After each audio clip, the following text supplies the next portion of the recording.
So mga dol, magandang gabi po sa inyong lahat. Nandito tayo ngayon sa madilim na lugar, somewhere in Island Park mga dol. Nandito tayo para i-testing natin yung ating bagong headlight ni Greeny. Yung LED na nabili natin mga dol, yung on natin kung gaano ba kalakas. Yan, yung lugar na to mga dol ay wala talagang kailaw-ilaw dito, lalo na sa unahan.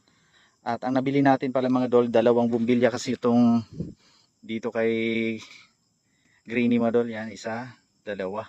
Testing natin mga dol kung gaano ba kalakas tong ilaw na to.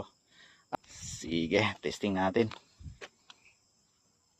So mga dol, ito na yung nakaload tayo mga dol. Ang kulay pala ng low beam nito mga dol ay kulay dilaw. Ayan po. Itong lugar na to mga dol, talagang napakadilim nito kaya wala talagang ilaw-ilaw. Pero okay siya, oh. Malina naman.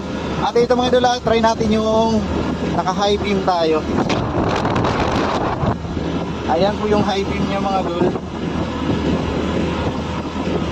Medyo ano siya sa cellphone mga dol, medyo ano siya, madilim. Pero sa personal mga dol, medyo malakas naman, medyo.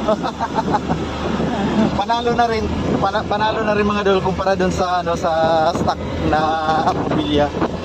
Ayun oh. Kitang-kita na yung mga tumatawid mga dol, pero yung mga langgam na tumatawid, nasaan nyo, hindi nyo makikita mga dol. Iba pa rin yung ano, original siguro. Yan ang hindi gaano kalakas.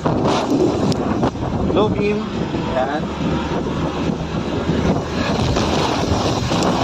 High beam. Iyon o. Nako po.